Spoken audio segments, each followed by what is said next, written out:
Kryeministri i vendit Edi Rama mori pjesë në fazën finale të garës ndërkombëtare për projektin që do të rilind stadiumin Selman Stermasi. Ai e vlerësoi këtë projekt si një mundësi për të krijuar një qendër të re urbane në Tiranë, duke theksuar se stadiumi do të jetë një bërtham për zhvillimin e një zone të re të qytetit. Është në fakt një tjetër bërtham për një qendër të re urbane që jemi bindur duke pas parasysh edhe konkurrentët do jemi në kushtet kur do të kemi mundësi të bëjmë një zgjedhje shumë të mirë. Kryeministri po ashtu u ndal edhe në projektet e tjera që do të ndërtohen në afërsi të stadiumit si pjesë e planit të zhvillimit të zonës. Procesi për ndërtimin e qendrës së re administrative pranë stadiumit Selman Stermasi, që do të akomodojë 18 institucione, procesi për ndërtimin e godinës së re të kadastrës, domosdoshme për shumë arsye që janë të lidhura me konsolidimin e gjithë procesit të punës së kadastrës. Biblioteka e re kombëtare, një konkurs që do të shpallet së shpejti për sa i përket zhvillimit privat në funksion të investimit në bibliotekën e re kombëtare. Ndërkohë që po punohet dhe është në kantier Akademia e re e futbollit, Akademia e Manchester City të Durrës. Ai oftoi gjithashtu për ndërtimin e Akademisë së futbollit dhe partneritetin me Manchester City, që do të kontribuojë në zhvillimin e sportit dhe edukimit në fushën e futbollit. Proceset për ndërtimin e një sistemi të ri parkimesh në kryeqytet dhe në Bregdet, një sistem i ri parkimesh ku ne do të përfshijmë të gjithë arkitektët ndërkombëtar që janë pjesë tani më e përditshmërisë tonë dhe që janë një rrjet i jashtëzakonshëm, me të cilët do të organizojmë edhe festivalin e arkitekturës në Tiranë, festivalin ndërkombëtar në fillim të qershorit. Por duke folur për parkimet, qëllimi është që t'i përgjigjemi një sfide të madhe të këtij zhvillimi, që është nevoja për shumë më tepër parkime. Përveç projekteve urbane dhe të infrastrukturës, Rama tha se plani për parkimin në kryeqytet dhe Bregdet do të përfshijë arkitekt ndërkombëtar për të krijuar një sistem të ri dhe efikas.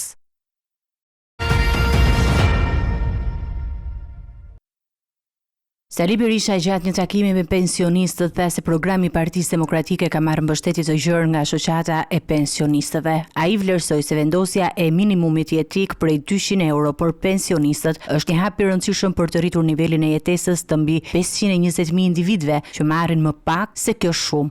Në takimin që pata sot me ta, faqësuesit e shoqatave të tyre shumë serioze, ata vlerësuan realisht programin e Partisë Demokratike për vendosjen e minimumit jetik 200 euro, që është interesi më i madh i mbi 520.000 pensionistëve, të cilët marrin që të gjithë ndën 200 euro, vlerësuan kartën e konsumatorit, edhe ajo si një lehtësim real, por bën dhe sugjerime tjera të drejta.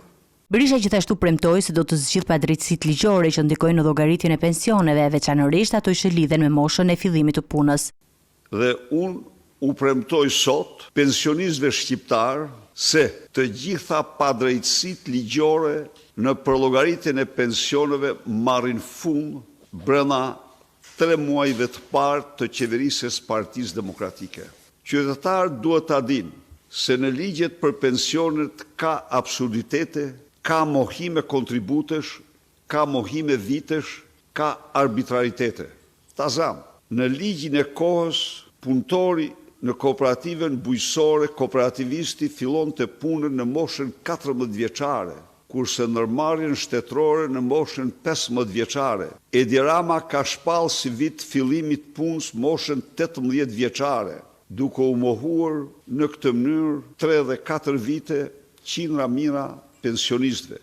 Në konferencën për shtyp pas aktivitetit, Berisha kritikoi ligjin aktual dhe tha se ai ka krijuar diferenca të padrejta për ata që kanë punuar që në moshë të re. Ai premtoi që në 3 muajt e parë të qeverisjes së tij do të rishikojë ligjin dhe do të korrigjohej gabimet e bëra nga qeveria aktuale.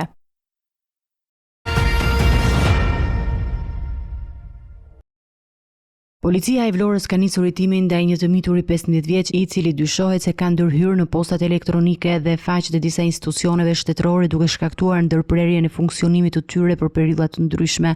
Ky veprim është zbuluar pas një hetimi intensiv njëmujor që ka marrë mbështetje nga Drejtoria e Krimeve Kibernetike në Drejtorinë e Përgjithshme të Policisë së Shtetit dhe Shërbimi Informativ Shtetëror. Sipas policisë, i mituri ka ndërhyrë pa autorizim në të dhënat kompjuterike të disa institucioneve shtetërore gjatë muajit mars 2025 duke shkaktuar ndërprerje të shërbimeve. Pavarësisht ndërhyrjes, hetimet kanë treguar se nuk ka patur vjedhje të dhënave apo dokumenteve konfidenciale nga këto sisteme. Gjatë operacionit janë sekuestruar 5 kompjutera, laptop, 6 aparate celular dhe një dron, të cilat do t'i nënshtrojnë ekzaminimeve të thedhuara për të zbuluar përmbajtjen e tyre.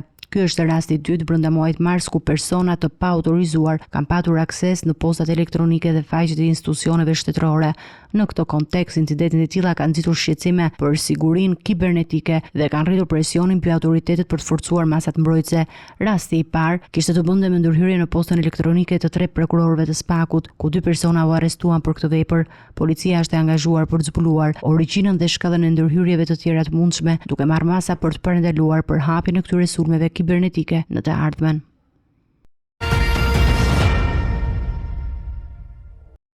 Gjykata e posaçme nuk ka mundur të marrë një vendim në lidhje me kalimin për gjykim të dosjes së Partizanit dhe ka shtyrë seancën për në datën 11 prill. Kjo është seanca e tretë e shtyrë që prej tetorit të vitit të kaluar dhe mungesa e avokatit të Jamar Malltezit ka qenë shkaku i këtij vonimi. Dosja përfshin 5 pandehur, mes të cilëve është dhe ish-kryeministri Sali Berisha dhe dhëntri i tij Jamar Malltezi, si dhe 3 persona të tjerë. Në seancat e kaluara të pandehurit kanë përfunduar mbrojtjen e tyre dhe tani është rradha e SPAK që të përgjigjet ndaj pretendimeve të tyre. Pas kësaj, gjykata do duhet vendosë nëse dosja kalon për gjykim apo jo. Hetimet për këtë çështje kanë nisur gati 5 vite më parë dhe prokuroria ka ngritur akuza ndaj Berishës për favorizim të dhëntrit të tij në privatizimin e pronave të kompleksit Partizani. Aktualisht, ndaj Sali Berishës është në fuqi masa e sigurisë detyrim paraqitje, ndërsa dhëntri i tij Jamar Malltezi ndodhet në arrest shtëpie. Kjo çështje ka krijuar shumë polemika dhe shqetësime politike, duke shtuar presionin ndaj sistemit drejtësisë dhe për të dhënë një vendim të shpejtë dhe të drejtë.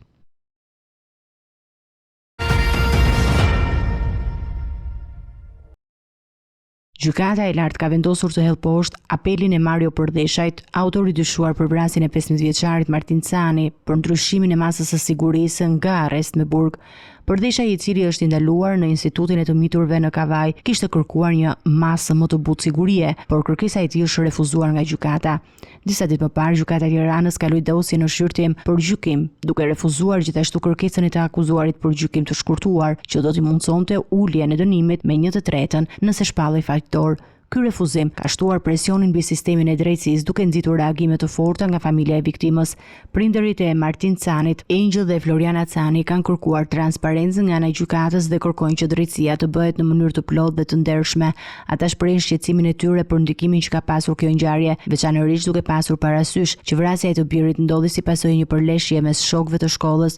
Ngjarja ndodhi vetëm 200 metra larg shkollës Fanoli, ku viktima dhe autori dyshuar ishin nxënës. Gjatë përleshjes, Martin Cani ishte kërkuar ndihmë nga një shok i tij, i cili mbeti i plagosur, duke shtuar tragjikisht edhe më shumë dhimbjen e familjes Sani, që tani kërkon drejtësi për humbjen e djalit të tyre.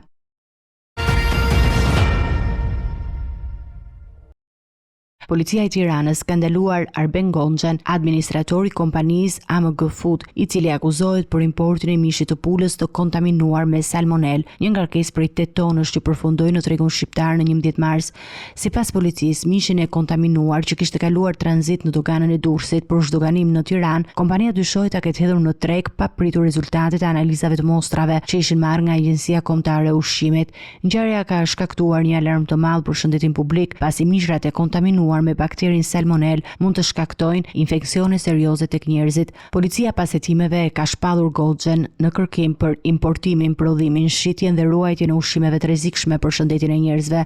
Megjithatë, pas konsultimit me prokurorin, është vendosur që procedimi penal ndaj tij të vazhdojë në gjendje të lirë pa e arrestuar.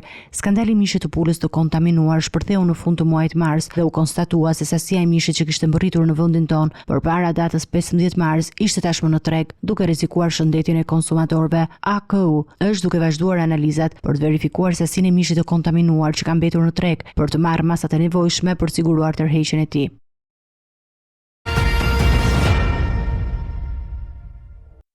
Altin Morina, ish oficeri i Reneas, u arrestua nga policia e Tiranës këtë të premte pasi ishte shpadur në kërkim nga SPAK për akuzat e kultivimit të bimëve narkotike dhe përfshirjes të një grupi të strukturuar kriminal. Gjatë arrestimit, 45 vjeçari u gjetej u sekuestrua një armë zjarri pistolet. Po ashtu, gjatë operacionit u ndalua dhe drejtuesi i mjetit me cilën lëvizte Morina, 25 vjeçari me inicialet EH, i cili akuzohet për përkrajet e autorit krimit. Ish efektiv i Reneas dyshohet se ka bashkëpunuar me Durim Bamin në organizimin e kultivimit të bimëve narkotike në zonën e Niklës dhe Tapisës. Morina ishte arrestuar edhe më herët në mars të 2023-shit, kur në makinën e tij u gjetën 113.000 euro, por u lirua nga gjykata e Tiranës me detyrim paraqitje, pasi shpjegoi se parat ishin marrë nga një biznesmen për çështje personale. Emri i tij u rikthye në fokus gjatë operacionit Revanche në maj të 2024-s, ku u shpall në kërkim për lidhje me trafikun e drogës dhe përfshirjen e aktiviteteve kriminale. Operacioni Revanche goditi gjithsesi 7 grupe kriminale dhe çoi në lëshimin e 50 urdhër arresteve. Hetimi për lidhjen e Morinës me grupe të tilla kriminale kanë qenë të gjata dhe intensive, duke përfshirë analizën e disa provave dhe dëshmive që lidhen me aktivitete të jashtëligjshme. Aksioni i fundit i policisë dhe arrestimi i tij pritet të hellë më shumë dritë mbi aktivitetin e tij të paligjshëm dhe ndihmën që ai mund të ketë dhënë për grupet kriminale.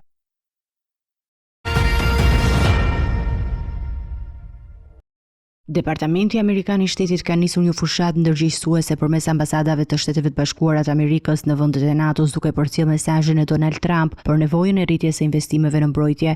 Në këtë kuadër, ambasada e Shteteve të Bashkuara të Amerikës në Tiranë ka shpërndar një mesazh të qartë: vetëm kur të gjithë aleatët investojnë në sigurinë e tyre në nivelin e duhur, ne mund sigurojmë vërtet paqe për të gjithë aleancën e NATO-s. Paqja nuk vjen falas.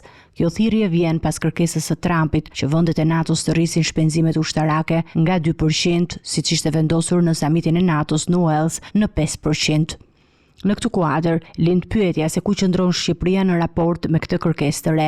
Sipas buxhetit të miratuar në vitin 2025, Shqipëria ka parashikuar 525 milion euro për mbrojtjen, që përbën 2.01% të prodhimit të brendshëm bruto, duke përmbushur detyrimin minimal, por duke mbetur larg objektivit të ri të propozuar nga Trump. Me rritjen e presionit nga administrata amerikane, pritet që qeveria shqiptare dhe vendet e tjera të NATO-s të përballen me sfidat e reja financiare dhe strategjike në vitet në vijim.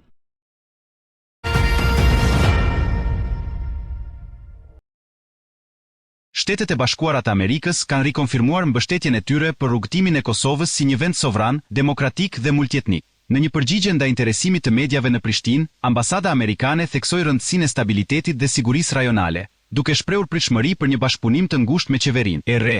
Ndërkohë, kryeministri në detyrë dhe lideri i lëvizjes vetëvendosje, Albin Kurti, ka nisur takimet me përfaqësuesit e partive politike të pakicave me qëllim konsultimet për formimin e qeverisë së re. Takimet e tij përfshin përfaqësues të komuniteteve bosnjake dhe serbe, si Emilia Rexhepi nga Partia e Re Demokratike dhe Nenad Rashić nga Partia për Liri, Drejtësi dhe Mbijetesë.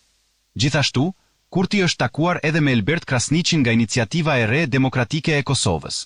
Për 2 javët e ardhshme, në prag të seancës konstituive të kuvendit, vetëvendosja do të intensifikojë përpjekjet për të siguruar mbështetje të mjaftueshme për krijimin e qeverisë.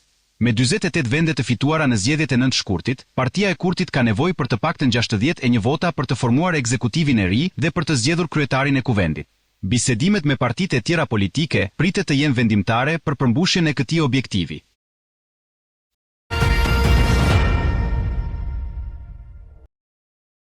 Shtetet e Bashkuara po shqyrtojnë mundësinë që Kosova të bëhet një destinacion i mundshëm për emigrantët e paregullt që janë dëbuar nga territori i SBA-s, por që nuk mund të kthehen drejt për drejt në vendet e tyre të origjinës. Ky hap është pjesë e një iniciative më të gjerë të administratës Trump, e cila ka nisur diskutime me disa vende të tjera për të krijuar kampet e përkohshme për këta emigrantë. Vendet që janë përfshirë në këtë diskutim përfshin Kosovën, Ruandën, Libin, Moldavin, Beninin dhe Mongolin, sipas informacionit të dhënë nga All Street Journal. Ky plan ka për qëllim të ofrojë një zgjidhje për emigrantët e paregullt, të cilët kanë pasur probleme me qëndrimin e tyre në SBA dhe presin të riadesohen në vendet e tyre të origjinës. Për më tepër, planifikohen qendra pritëse, të cilat mund të shërbejnë si hapësira të përkohshme për këta individ derisa të realizohen procedurat e riadesimit. Ky lloj plani është testuar dhe zbatuar me sukses nga disa shtete perëndimore, duke përfshirë marrëveshjen mes Italisë dhe Shqipërisë për dërgimin e emigrantëve të refuzuar në kampe të ngritura në Shqipëri. Një tjetër shembull është marrëveshja mes Mbretërisë së Bashkuar dhe Ruandës, që u realizua në vitin 2022, ku emigrantët që nuk mund të qëndronin në Britani dërgoheshin në Ruandë deri në riadesimin e tyre. Të tilla marrëveshje janë konsideruar si një mundësi për të zbutur krizën e emigracionit dhe për të lehtësuar fluksin e emigrantëve në shtetet që janë pjesë e këtyre marrëveshjeve. Për Kosovën, përfshirja në këtë plan mund të sjellë përfitime të natyrës diplomatike dhe të sigurisë, duke theksuar angazhimin e vendit në përpjekjet ndërkombëtare për menaxhimin e emigracionit dhe integrimin e tij në strategjitë globale të sigurisë. Megjithatë, një vendim i tillë mund të shkaktojë shqetësime dhe debate në vend, pasi do të kërkonte krijimin e strukturave të specializuara për të menaxhuar këta emigrant, duke marrë parasysh edhe ndikimin që kjo mund të ketë në qëndrueshmërinë sociale dhe ekonomike të Kosovës. Në një kohë kur administrata e Shteteve të Bashkuara po vazhdon të shtrijë përpjekjet e saj për të menaxhuar emigracionin, figura kyçe në këtë përpjekje është Stephen Miller, zëvendës shefi i stafit të Shtëpisë së Bardhë dhe një nga arkitektët kryesor të politikave të ashpra ndaj emigracionit. Ai ka qenë një nga nismëtarët e kopimit të këtyre modeleve të migracionit që janë zbatuar nga vende të tjera, si Italia dhe Mbretëria e Bashkuar. Kosova ka ende kohë për të marrë vendimin mbi këtë çështje, por përfshirja e saj në këtë plan mund të ndikojë në një tjetër anë për mua. Çfarëdo vendimi mbi këtë çështje do të bëjë një diskutim të gjerë dhe konsultues me aleatët dhe burimet e Kosovës, duke u siguruar që ndihma e emigrantëve të jetë në me interesat dhe vlerat e vendit.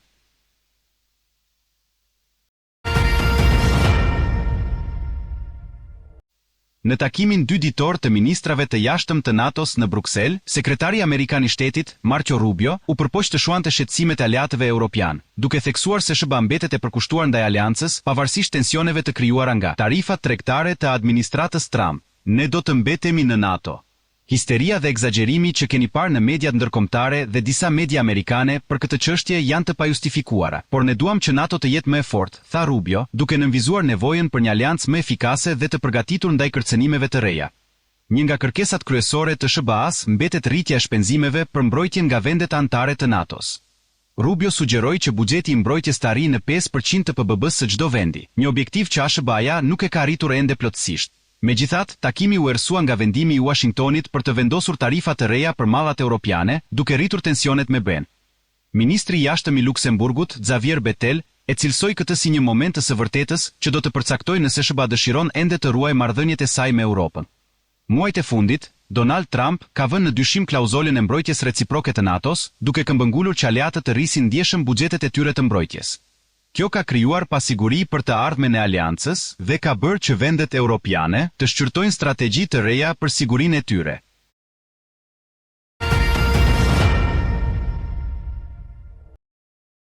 Presidenti amerikan Donald Trump ka shpallur suksesin e tij për vendosjen e tarifave të reja mbi mallat e huaja, të janë 10% për çdo produkt që hyn në SBA. Çdo vend ka kërkuar të negociojë. E kemi gjetur veten në koltukun e shoferit. Kur nuk i kërkon makinat e brendshme të punës të bëj diçka, tani do të bëj gjithçka për ne. Kjo do të bëj gjithçka për ne.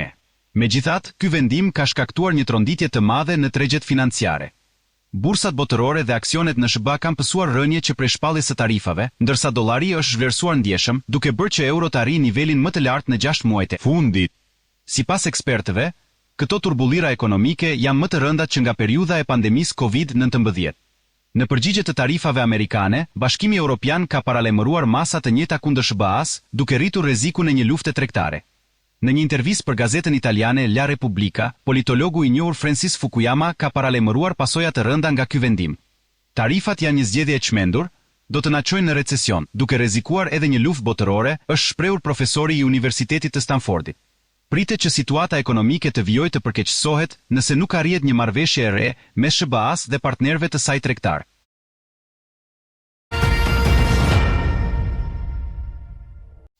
Në takimin 2 ditor të ministrave të jashtëm të NATO-s në Bruksel, sekretari amerikan i shtetit, Marco Rubio, u përpoq të shuante shqetësimet e aleatëve europian, duke theksuar se SBA mbetet e përkushtuar ndaj aleancës, pavarësisht tensioneve të krijuara nga tarifat tregtare të administratës Trump. Ne do të mbetemi në NATO. Histeria dhe egzagjerimi që keni parë në mediat ndërkombëtare dhe disa media amerikane për këtë çështje janë të pajustifikuara, por ne duam që NATO të jetë më e fortë, tha Rubio, duke nënvizuar nevojën për një aleancë më efikase dhe të përgatitur ndaj kërcënimeve të reja.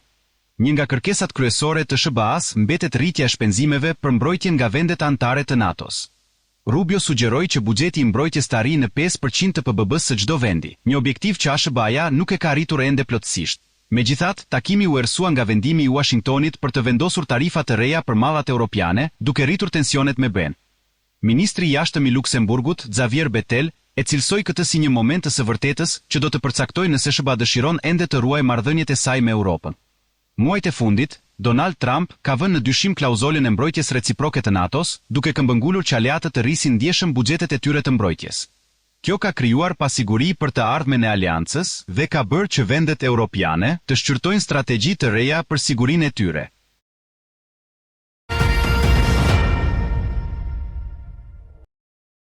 Një sulm ajror i Izraelit ka goditur një shkollë të përdorur si streng nga civilët e zhvendosur në Gaza, duke shkaktuar një tragjedi të rëndë. Të paktën 27 persona, përfshirë fëmijë, kanë humbur jetën dhe mbi 100 të tjerë janë plagosur. Sipas zëdhënësit të Agjencisë së Mbrojtjes Civile në Gaza, Mahmoud Basal, numri i viktimave mund të rritet, pasi shumë nga të plagosurit ndodhen në gjendje kritike. Ky sulm është pjesë e një vale të rrjedhune që ka nisur që nga marsi, duke vrarë mbi 1160 persona dhe plagosur mbi 2700 të tjerë. Dhuna e vazhdueshme ka shkatëruar shpresat për një armpushim afatgjat mes Izraelit dhe Hamasit, ndërsa situata humanitare në Gaza mbetet katastrofike. Që nga tetori i vitit 2023, numri i viktimave palestineze ka arritur në mbi 50.250, ndërsa mbi 114.000 persona janë plagosur, shumica prej tyre gra dhe fëmijë. Komuniteti ndërkombëtar ka dënuar vazhdimin e sulmeve ajrore dhe përshkallëzimin e konfliktit. Në këtë kontekst, Gjykata Penale Ndërkombëtare ka ndërmarrë veprime ligjore kundër liderëve izraelit, duke lëshuar urdhër areste për krime lufte dhe krime kundër njerëzimit. Gjithashtu, në Gjykatën Ndërkombëtare të Drejtësisë po zhvillohet një çështje për akuzat e gjenocidit ndaj Izraelit. Ndërkohë, tensionet në lindjen e mesme mbeten të larta, me shqetësime për përshkallëzimin e mëtejshëm të luftës dhe pasojat humanitare që ajo sjell.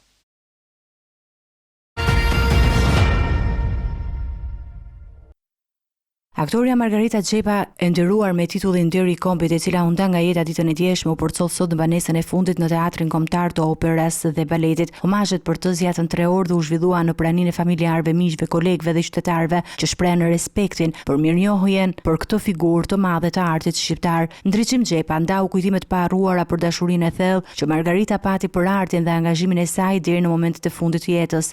Mbylli jetën e saj në normale, pavarësisht pati sa probleme përsi, më thonë javët e fundit, 2 muajt e fundit, të karakterit shëndetësor, të karakterit pulmonave, si duket edhe lodhjet e vetë viteve bëjnë të vetën normale. Por ajo nuk kishte një natyrë çuditshme që biles kur binte muhabetin e biseda nga herë në momente të shkëputura kështu e thoshte, ndoshta në skenë thoshte nuk ka mundësi më, edhe jo sot kena do lëvizje, do këmbët, kur i thonë. Mes dhimbjes së lodhëve dhe mirënjohjes, artistët nderuan mbretëreshën e teatrit. Të gjithë brezi i saj e kanë këtë vëmendje ndaj të rinjve, sepse të gjithë kemi qenë të rinj dhe nëse nuk hapen dyert e teatrove dhe ekrani i madh për artistët e rinj, si do të mund të çajnë tutje. Dhe Margarita e kishte shumë merak këtë gjë. Çdo vit ajo vinte në Korçë, pëlqente Korçën, kalonte momente të bukura, jepte sugjerime për festivalin, për zgjedhjet e shfaqjeve. Së bashku me Tinkën, të dyja, Margarita me bastunin e saj, ecte në për Korçë, e kishte dashuri, dhe ne të gjithë e donim shumë. Për mua ka qenë njëri madhnushëm edhe për populin. Është një humbje e jashtëzakonshme.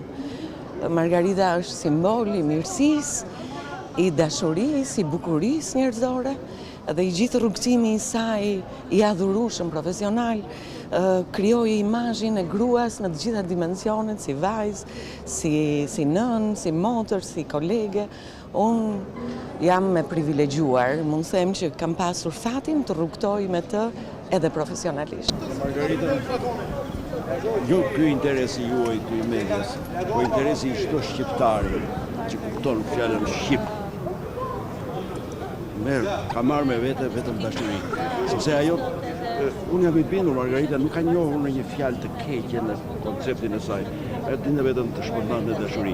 Pavarësisht se Margarita nuk është më fizikisht ndërne, kontributi i saj për artin shqiptar do të mbetet i paharruar dhe do të ruhet në kujtesën e artdashësve përjetësisht.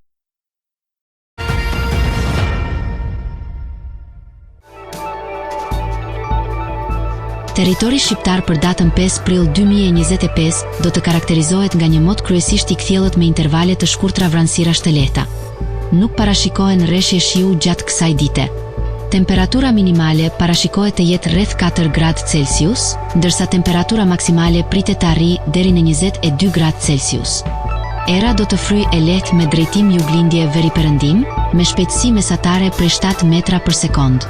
Përgjatë vijës bregdetare dhe luginave, era her pashere mund të arrijë shpejtësi deri në 12 metra për sekond, duke shkaktuar valezim në dete të forcës prej 2 deri në 3 ball. Temperaturat minimale dhe maksimale për disa qytete kryesore të Shqipërisë do të jenë si më poshtë. Shkodër 11 deri në 20 gradë Celsius. Kukës 8 deri në 16 gradë Celsius. Peshkopi 6 deri në 14 gradë. Tiranë 9 deri në 20 gradë Celsius. Durrës 10 deri në 22 gradë. Kavaj 9 deri në 21 gradë Celsius. Elbasan 8 deri në 20 gradë. Berat 8 deri në 20 gradë. Korç 4 deri në 15 gradë Celsius. Vlorë 10 deri në 22 gradë. Gjirokastër 8 deri në 18 gradë Celsius. Sarand 10 deri në 22 gradë Celsius.